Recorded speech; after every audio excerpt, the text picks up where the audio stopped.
ये मुकाबला असदुद्दीन अवैसी मर्द मुजाहिद हैदराबाद के जो है, ये फ़ैसला अवाम के ऊपर छोड़ता हूँ। अवाम समझदार है, इस चीज़ को जब देखेगी तो अवाम खुद ब खुद समझ जाएगी मुसलमानों का या माइनॉरिटी का रहनुमा कौन है और नुकसान पहुँचाने वाले कौन है, साज़िशा करने वाले कौन है, आरएसएस को फ़ॉलो करने वाले कौन है, बीजेपी को फ़ॉलो करने वाले कौन है। तो ये अवाम बखूबी जान लेगी जब ये वीडियो उनके समझ में आ जाएगा, जब क्लियर कट हो जाएगा। ये लोगों को एक गुमान हो गया, कोई याकूतपुरे से 40,000 प्लस वोट्स ले लिए तो कोई नामपल्ली से 50,000। तो ये लोग ऐसा समझ रहे हैं कि हम 1 लाख वोट लेंगे, 2 लाख के करीब ऐसा वोट लेके वोट डिवाइड कर देंगे ऐसा सबके। और कई लोग इंडिपेंडेंट रहने वाले हर जगह के राजा रजवाड़ों को अपनी-अपनी जो कीमती चीज़ है वो शो करने के लिए कहा गया था। तो हर कोई लाया, कोई हीरा बताया, कोई एक से एक चीज़ें बताए। जब निज़ाम सरकार की बारी आई तो निज़ाम सरकार एक थैले में लाए तो लोग एकदम हैरान हो गए। तो निज़ाम है, कुछ भी अच्छे हीरे जवाहरात वो ये लाए होंगे। काँच के मर्तबान में जब वो चीज़ उल्टी गई तो उसमें केकड़े निकले। तो जब एक केकड़ा जा रहा तो दूसरा केकड़ा पीछे खींच रहा था। तो निज़ाम सरकार से पूछा गया ये क्या है? तो निज़ाम सरकार बताया ये मेरे आने वाली रियाया के हालात होंगे, जब कोई ऊपर जाएगा तो दूसरा उसको नीचे खींचेगा। तो आज वाक़ई हैदराबाद में ये हालात बने हुए हैं। एग्ज़ाम्पल देने का मसला ये है कि आज मुसलमान कोई आगे जा रहा तो दूसरा मुसलमान उसको पीछे खींच रहा। जो हैदराबाद एमपी इलेक्शंस होने वाले हैं, एमपी इलेक्शन के उम्मीदवार जगह-जगह से हर एरिया से हैदराबाद एमपी इलेक्शन के लिए कई लोग अपना पुरज़ोर कोशिश कर रहे हैं इलेक्शन लड़ने के लिए और बहुत सारे चापलूसियों में भी बहुत लोग मुलविस है इस चीज़ में। तो देखते हैं आने वाले टाइम पे कितने लोग इसमें हिस्सेदारी लेंगे। मगर एक बात वाज़ेह है, ये हरा तो नहीं सकते, सिवाय वोट कटेंगे। ये लोगों को भी मालूम है जीत तो नहीं सकते, सिर्फ़ हमाको असदुद्दीन अवैसी साहब को नुकसान पहुँचाना है वोटिंग के ज़रिए। इनका वोटिंग परसेंटेज कम होगा। इसमें 2014 के और 2019 के जो पोलिंग परसेंटेज थे वो चीज़ बताऊँगा।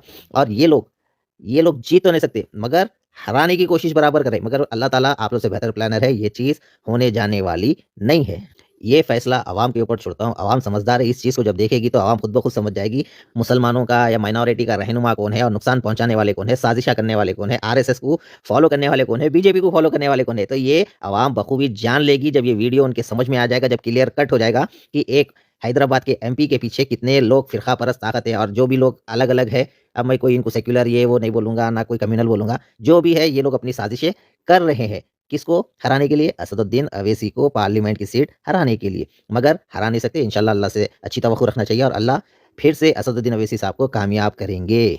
वो भी भारी अक्सरियत से। ये लोगों को एक गुमान हो गया, कोई याकूतपुरे से 40,000 प्लस वोट्स ले लिए तो कोई नामपल्ली से 50,000। तो ये लोग ऐसा समझ रहे हैं कि हम 1 लाख वोट लेंगे, 2 लाख के करीब ऐसा वोट लेके वोट डिवाइड कर देंगे ऐसा सबके। और कई लोग इंडिपेंडेंट रहने वाले पिछले इलेक्शन 2019 में तकरीबन 15 लोग कंटेस्ट करे थे हैदराबाद एमपी के लिए। और जो याकूतपुरे से जीते इतने वोट्स जो गेन करे वो साजिश है, जमात के कुछ लोग थे बीच में करे, कोई दूसरे-दूसरे पेपरों वाले बहुत सारे लोग हैं, डोनेशन ये वो करे, भाई नहीं बोल के नहीं। मगर ये एमपी इलेक्शन है, एमएलए इलेक्शन नहीं होता। और ये मुकाबला असदुद्दीन अवैसी मर्द मुजाहिद हैदराबाद के जो है उनसे है, कोई ऐरे-गैरे लल्लू पंजू से नहीं है। और जो भी आ रहे हैं देख समझ के आइए, बहुत कठिनाइयाँ पेश आएँगे। अब कुछ लोग बोल रहे हैं असदुद्दीन अवैसी साहब के 8 एमएलए है, कोई बोल रहा 7 एमएलए। अरे भाई, कॉन्स्टिट्यूएंसी में 7 एमएलए जो आते हैं वो सुनो आप। मलकपेट, चंद्रनगुट्टा, कारवन, बहादुरपुरा, चारमीनार, याकूतपुरा, गोशा महल। गोशा महल भी एसएस साहब की कॉन्स्टिट्यूएंसी में आता। अब नामपल्ली, तो ये कितने हो गए? 8 एमएलए। अब कॉन्स्टिट्यूएंसी में जितने एमएलए रहेंगे तो वो उनके ही रहेंगे। इसमें कोई दो राय नहीं है। आप लोग खैर जो भी इल्ज़ाम लगाते लगा लो, कोई फ़र्क नहीं पड़ता। जो हैदराबाद की 2019 में हैदराबाद लोकसभा कॉन्स्टिट्यूएंसी में जो वोटर्स थे 21,84,467 पॉपुलेशन वोट्स थे। और जो वोटिंग हुई थी 8,77,872 44.75% पोलिंग हुई थी हैदराबाद में। 2019 में जो असदुद्दीन अवैसी साहब को वोट्स मिले थे 5,17,471 50.95% वोट्स मिले थे। और दूसरे रनर अप थे बीजेपी के डॉक्टर भगवंत राव, उनको 2,35,285 वोट्स मिले थे 26.8%। और थर्ड पोजीशन पे आई थी टीआरएस, उसको मिले थे 63,239 वोट्स। और आईएनसी के जो है फिरोज खान साहब, उनको मिले थे 49,944 वोट्स 5.69%। इसके बाद फिफ्थ पोजीशन पे जो आया था नोट आया था 5,653 वोट्स। सिक्स पोजीशन पे जो आए थे इंडिपेंडेंट कैंडिडेट थे, उनका नाम था सुशील। सेवेंथ पे आए थे आईएनपी के जया प्रकाश 699 वोट्स लिए। और इंडिपेंडेंट 8 जो आए थे पोजीशन पे वो संजय कुमार थे 553 वोट्स लिए थे। 9th पोजीशन पे मोहम्मद अहमद 494 वोट्स।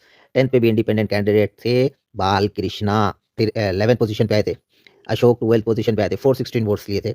और जो 13 पोजीशन पे आए थे नागराज आए थे 414 आए थे वोट्स उनको। 14 पोजीशन पे रंगाचार्या को 408 वोट्स आए थे, वो 0.05% हुआ था उनका।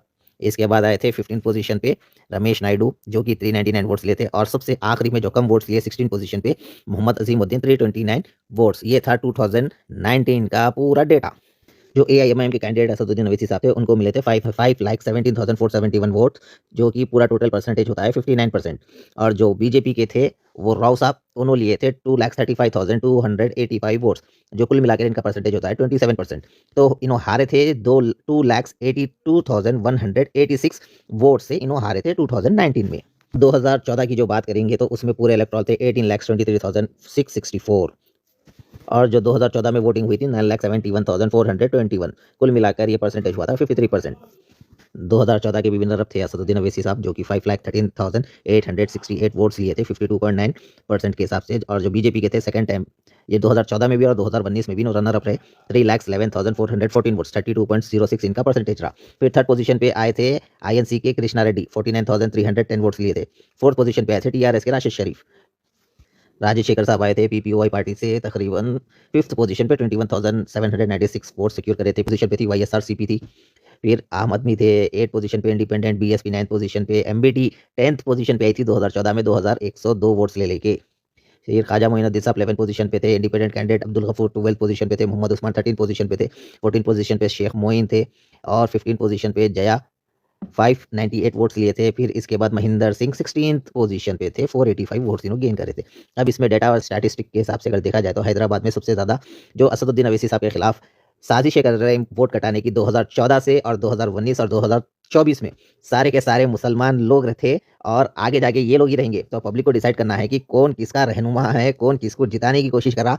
पार्टी के ऊपर इल्ज़ाम लगता है कि बी टीम है, ये एल फैल जो भी बोलना है बोलते, मगर हकीकत में जब ये चीज़ें सामने आते हैं तो समझ नहीं आ जाता कि कौन किससे मिले हुआ है, किसको जिताना चाह रहे हैं, कौन किसको हराना चाह रहे हैं। और एक आखिरी बात, लोग बोल रहे हैं कि एमएलए इलेक्शन में ऐसा सब है, अरे जाके क्या प्रचार करके उनको वहाँ रहे, जहाँ इनके कैंडिडेट थे ठहरे, अब वहाँ पे जुबली हिल्स में लड़ाए और उन्होंने हारे, बहुत बड़ी मार्जिन से हारे। कोई लगा रहे पार्टी पे, शब्बीर अली साहब ने जीते तो असद साहब पे आ रहा इल्ज़ाम, और शकील अहमद ने जीते तो ये भी इल्ज़ाम इन पे आ रहा। अरे जब तुम लोगों को मालूम है कि मुसलमान कायद के बगैर नहीं जीत सकते तो तुम लोग लड़ लें को आके साथ मिला के लड़ लो। इन्हों असेंबली में उठ के बोल रहे हैं नहीं जिताने दिए, हम कोशिश करें। अरे तुम्हारी कोशिश नाकाम हुई, तुम खुद कबूल दे रहे हैं। तुम लोग की कोई हैसियत बिसात नहीं है मजलिस के सामने कि दूसरे मुस्लिम कैंडिडेट्स को जिता के ला सके। और रही बात, अब यहाँ पे मुस्लिम कैंडिडेट्स के बारे में बोल रहे हैं, कोई नहीं रामपल्ली के बारे में बोल रहे हैं, कोई याकूतपुरी के बारे में बोल रहे हैं, तो वो चीज़ों के वास्ते क्या जो एमआईएम के 7 एमएलए जीत रहे हैं उन लोगों को हटा के इन लोगों को लाके ठहरा कर देना क्या क्या नहीं नहीं मुस्लिम क़यादत। अरे भाई कौन क्या काम करते नहीं करते वो अलग अलग बात है, मगर जहाँ पे जकायद है असदुद्दीन अवैसी साहब ये काम लेते सबसे और अल्हम्दुलिल्लाह ले रहे हैं और इंशाल्लाह लेते रहेंगे। और आने वाले टाइम पे हम असद साहब के साथ थे, है और रहेंगे। जय हिंद, जय तेलंगाना।